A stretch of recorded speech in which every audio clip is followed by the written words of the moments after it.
Muraho neza bakunzi b'inkuru nshyashya TV. Nonaha muhawe ikaze kuri YouTube channel yacu yitwa Inkuru Nshyashya TV.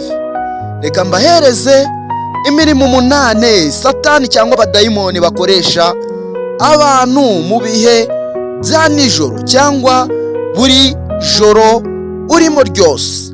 Twagiye rero ikintu kibanza ugomba kumenya uko abadayimoni bakoresha cyane ijoro kuko ari ryo umutima ubucecetse, ibitekerezo biri hamwe.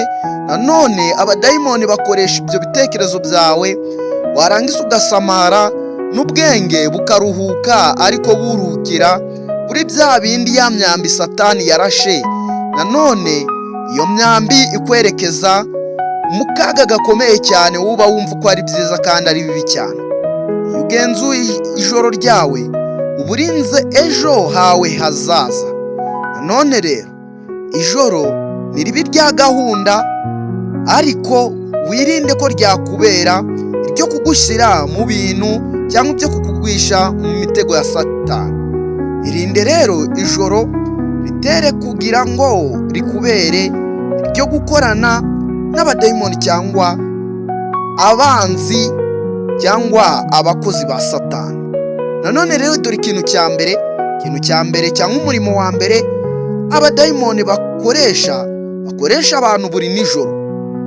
Nanone mbere yuko njya ku kintu cya mbere, imirimo 8 abadayimoni bakoresha abantu buri nijoro bisobanurwa nk'ibikorwa bibi umuntu ajya akora cyane cyane mu ijoro iyo atagenzuye ibitekerezo bye n'imyitwarire ye.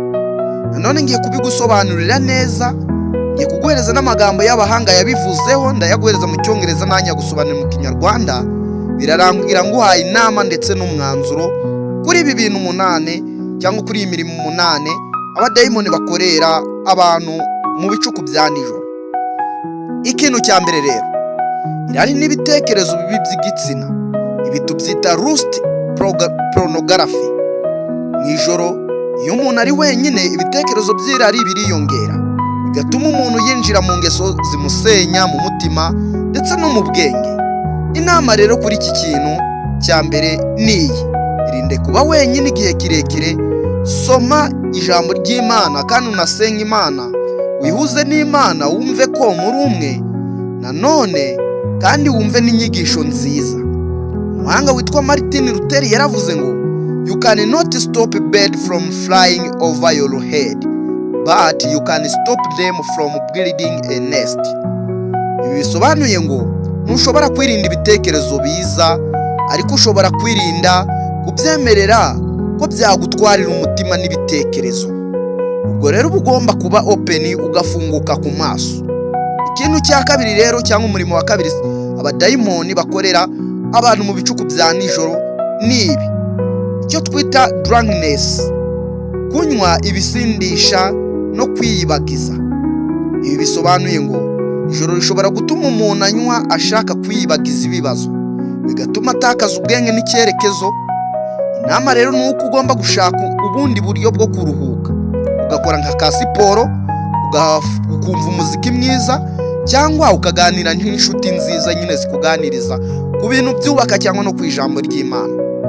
Umuhanga witwa Scott Fitzgerald yaravuze ngo the first you take a drink, then the drink takes a drink, then the drink takes you. Bisobanuye ngo iyo utangiye kunywa bigeraho kunywa bikagutwara wowe ubwawe, bikarangira wabaye koronike, karangira ubaye umusinzi karundura. Ndi murimo rero wa gatatu Satani cyangwa abadayimoni bakorera abantu mu bicuku bya nijoro nibi: icyo twita fight and anger, amakimbirane n'uburakari, cyangwa icyo twita angry. Nijoro amagambo akomeretsa n'amakimbirane yo mu ngo ariyongera kubera umunaniro n'uburakari bwishe.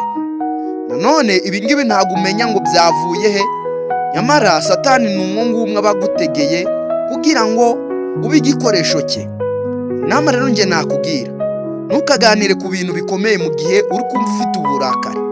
Jya ubanza utuze, mu gihe ugiye kuvuga ubanze utekereze neza, kuko iki kintu ngiye kuvuga kiratanguye umusaruro, ese kiratangiye profit kuwo ngiye kukibwira. none umuhanga yaravuze ngo anger is one letter short of danger. Bisobanuye ngo uburakari bugusunika mu byago ndetse bikaguhesha uburakari bugusunikira kuba mu byago n'ibyemezo bibi. Ibi ngibi ugomba kugira ute kubyirinda kuko uburakari si bwiza.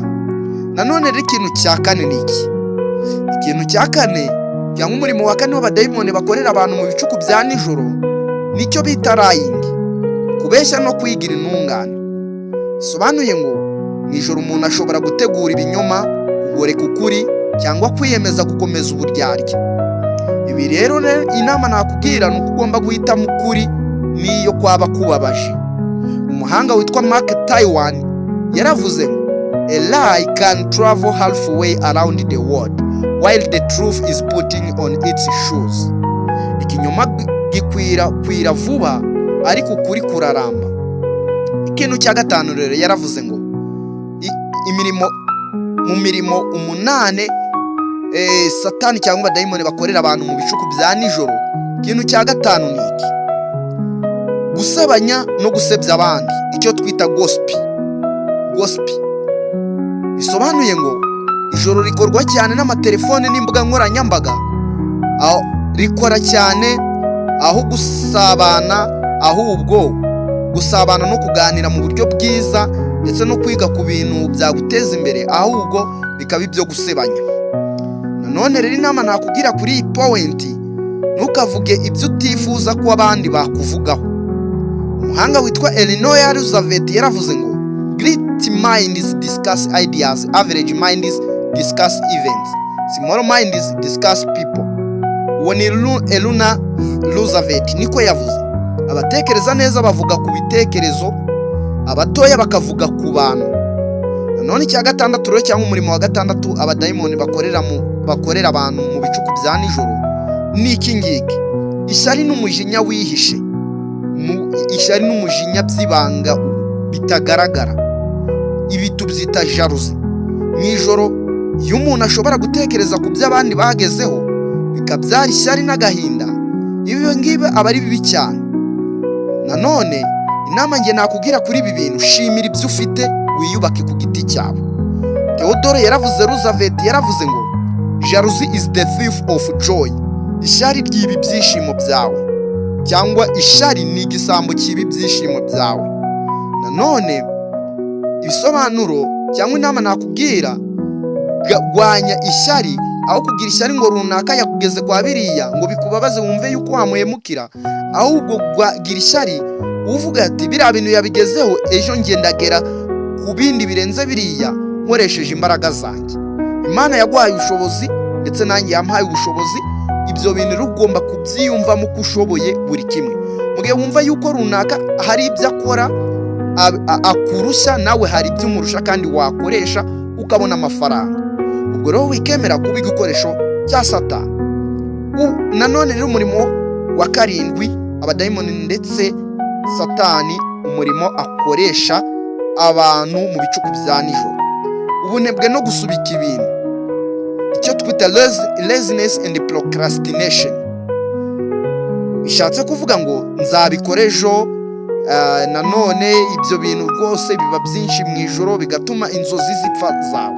Buri gihe byo kuvuga ngo nzabikora ejo, ibyo bintu ni bibi cyane, ahubwo uvuga ngo ngiye kubikora uyu munsi. Bw'iyo ni inama, bikore nubwo waba ufite dukeya mbere yuko uryama. Nanone umuhanga yaravuze ngo procrastination is the grave in which opportunity is buried. Bisobanuye ngo gusubika ni ugushyingura amahirwe yawe. Pay attention with this point. Ubunebwe no gusubika ibintu ugomba wateganije kuba wakora. Uyu ni umurimo mubi abadayimoni cyangwa Satani akoresha abantu mu bicuku bya nijoro. Ikintu cya nyuma umurimo mubi abadayimoni cyangwa Satani akoresha abantu mu bicuku bya nijoro ni uko gukoresha nabi telefone n'imbuga nkoranyambaga, icyo twita phone addiction.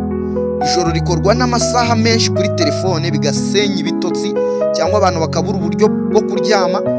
Ibi bisenya ibitotsi n'ubuzima bwo mu mutwe, ibi birawangiriza cyane. Zimya telefone yawe hakiri kare, shyira amasaha yo kuryama, amasaha ntarengwa.